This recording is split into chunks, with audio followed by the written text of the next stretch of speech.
kandi nyuma yabyo ubuzima burakomeza.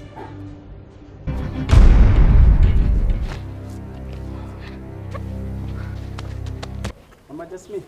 Aze. Assalamu alaikum. Wa alaikum assalam.